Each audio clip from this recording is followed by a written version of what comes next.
Mariing kinundina ng White House ang nangyaring pamamaril sa ginanap na White House Correspondents' Dinner na dinaluhan ng mga matataas na opisyal ng pamahalaan at media personalities.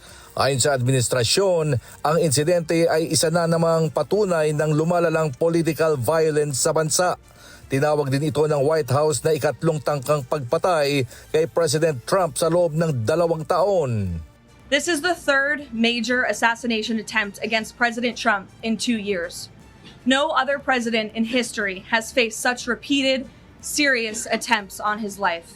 Sa kabila ng insidente, sinabi ng White House na nasiyahan ng Pangulo sa agarang pagtugon ng mga security forces, kabilang ang Secret Service na agad nakapigil sa suspect. Pinasalamatan din ng Pangulo ang mga otoridad, lalo na ang isang ahenteng natamaan ng bala ngunit nailigtas dahil sa suot na bulletproof vest.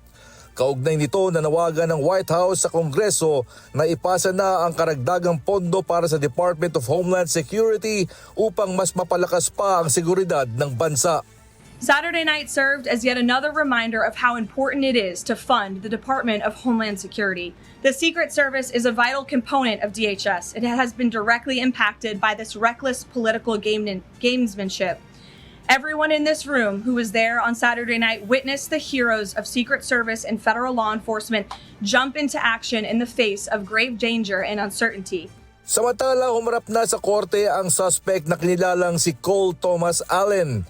Sinampahan ng 3 kaso si Allen, kabilang na ang tangkang pagpaslang sa Pangulo ng Estados Unidos, paggamit ng baril sa isang crime violence at pagdadala ng baril sa layuning gumawa ng krimen. Ayon sa mga investigador, lumalabas sa paunang ebidensya na target ng suspect ang mga miyembro ng administrasyon, kabilang na ang Pangulo. Base na rin ito sa natagpuang manifesto ng suspect na naglalaman ng matitinding pahayag at banta laban sa Pangulo at sa kanyang administrasyon.